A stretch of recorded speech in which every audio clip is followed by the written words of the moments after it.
প্রিয় বন্ধুরা, আশা করি আপনারা সকলেই ভালো আছেন, সুস্থ আছেন।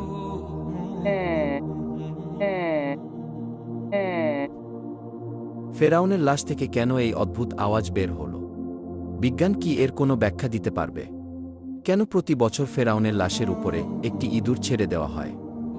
কেন ফেরাউনের হাতের নখ এবং চুল বাড়তে থাকে? জানতে হলে ভিডিওটি সম্পূর্ণ দেখতে থাকুন। ফেরাউন কোনো ব্যক্তি বিশেষ নাম নয়। ফেরাউন হল মিশরের তৎকালীন বাদশাদের উপাধি। পৃথিবীতে অত্যাচারী ও খোদাদ্রোহী শাসকদের মধ্যে ফেরাউন ছিল অন্যতম। ফেরাউন শুধু অত্যাচারী শাসকই ছিল না, সে নিজেকে খোদা দাবি করত। আল্লাহর পরিবর্তে মানুষকে তার এবাদত এবং পূজা করতে বাধ্য করেছিল। পবিত্র কুরআনের ২৭টি সূরায় সর্বমোট ৭৪ বার ফেরাউনের কথা উল্লেখ করা হয়েছে এবং খোদাদ্রোহী এই অত্যাচারী ফেরাউনের করুণ পরিণতির কথা তুলে ধরা হয়েছে। হজরত মুসা আলাইহিস সালামের কাছে ফেরাউন যখন যুক্তিতর্কে হেরে গেল, তখন সে ঘোষণা করল, আমি অবশ্যই তোমাদের হাত এবং পা অবশ্যই কর্তন করব এবং তোমাদের সবাইকে ফাঁসিতে চড়াব। যখন ফেরাউনের মন্ত্রিসভায় এই সিদ্ধান্ত পাশ হয়ে যায়, তখন মহান আল্লাহ রব্বুল আলামিন হজরত মুসা আলাইহিস সালামকে জানিয়ে দিলেন, হে মুসা, তুমি আমার বান্দাদেরকে নিয়ে রাত্রি যোগে বের হয়ে যাও, নিশ্চয়ই তোমাদেরকে পশ্চাদ্ধাবন করা হবে। অতঃপর মুসা আলাইহিস সালাম যখন তার কওম বনী ইসরাইলকে নিয়ে রাত্রিবেলায় চলতে শুরু করলেন, যেতে যেতে তিনি লোহিত সাগরের পাড়ে চলে গেলেন। অনেকেই এটাকে নীল নদ বলে থাকেন। জেনে অবাক হবেন, ফেরাউন যেখানে ডুবে মৃত্যুবরণ করেছে সেটি নীল নদ নয়, বরং সেটি হল সাগর। বাহারে আহমার, রেড সি বা লোহিত সাগরে ফেরাউনের মৃত্যু হয়েছে। কেননা আরবিতে নাহরুন শব্দের অর্থ হল নদী, আর বাহরুন শব্দের অর্থ হল সাগর।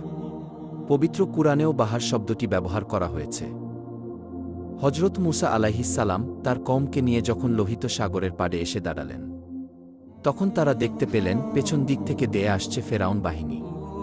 তার কওমের লোকেরা বলতে লাগল, সামনে বিশাল উত্তাল সমুদ্র, পিছনে ফেরাউন বাহিনী, নিশ্চয়ই আমরা ধরা খেয়ে গেলাম।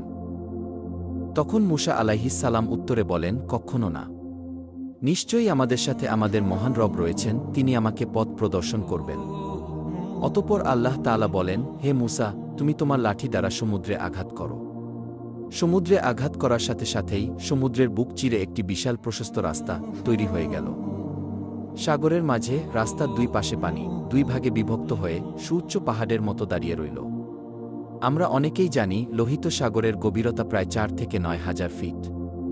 সুতরাং সমুদ্রের তলদেশের মাটি প্রকাশ পেয়ে দুই পাশের পানি প্রায় ৯ হাজার ফিট উঁচু হয়ে দাঁড়িয়েছিল।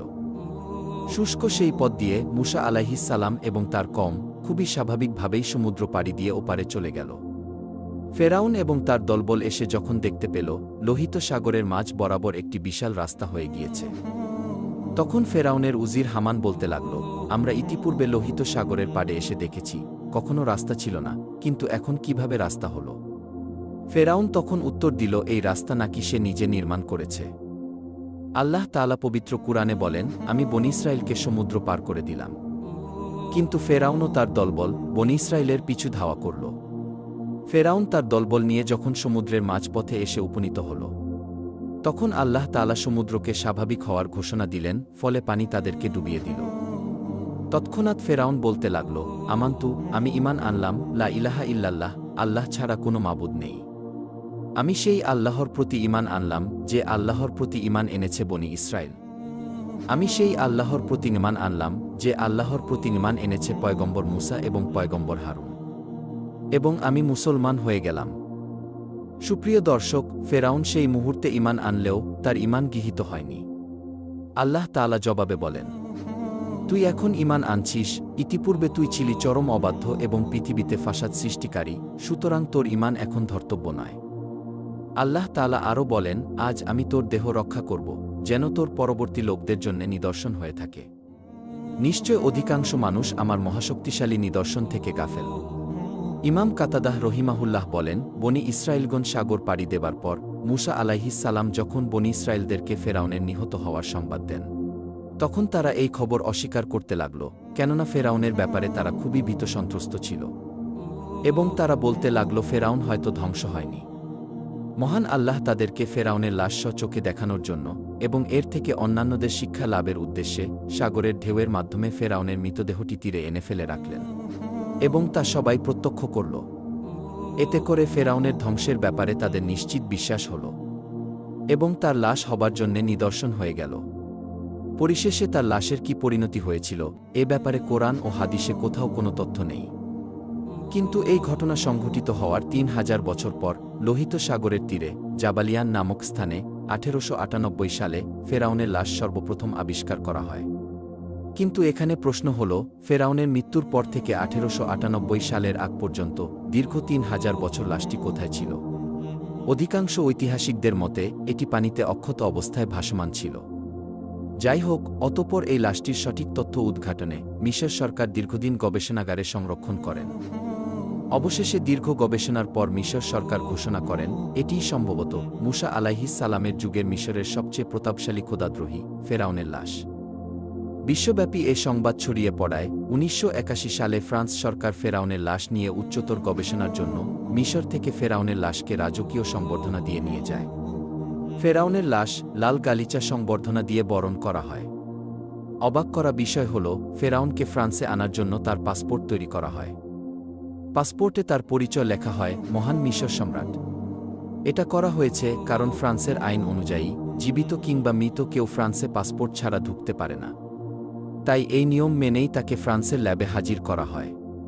সেখানে বিখ্যাত সকল সার্জন ও বিজ্ঞানীরা সারারাত গবেষণা করে আবিষ্কার করেন এই লাশটির মৃত্যু হয়েছে সাগরে।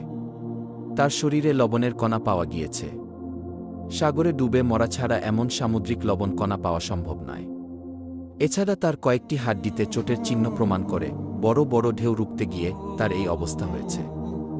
ডক্টর মরিস বুকাইলিকে কেউ একজন বলেছেন, মুসলমানদের কোরআনেও এমন তথ্য রয়েছে যা মিশরের মানুষ সবাই জানে। বুকাইলি অবাক হয়ে বলেন, অসম্ভব, ফেরাউনের মৃত্যুর তথ্য আমরা কেবলই আবিষ্কার করলাম। আজ থেকে ১৪০০ বছর আগে মোহাম্মদ কি করে এমন কথা বলতে পারে? পরবর্তীতে তিনি পবিত্র কোরআন খুলে নিজে যখন এসব আয়াত দেখলেন তখন তিনি খুবই হতবাক হয়ে গেলেন। সত্যিই তো হুবহু মিল রয়েছে। অতঃপর তিনি ইসলাম ধর্ম গ্রহণ করে নিজেকে ধন্য করেন। অবশেষে যখন বৈজ্ঞানিকভাবে প্রমাণিত হয়ে যায় এটি হল মুসা আলাইহিস সালামের যুগের পাপিষ্ঠ ফেরাউন, তখন মিশর সরকার লাশটিকে কায়রোর জাদুঘরে রাজকীয় মমি চেম্বারে একটি কাচের ফ্রেমে প্রদর্শনের জন্য সংরক্ষণ করেন। তবে দেহটি কোনো বিশেষ ব্যবস্থায় মমি করা ছাড়াই সংরক্ষিত আছে। বিজ্ঞান যার কোনো ব্যাখ্যা দিতে পারেনি। কিন্তু অবাক করা বিষয় হল, ফেরাউনের লাশের কিছু অংশে অলৌকিকভাবে গোস্ত বৃদ্ধি পায়।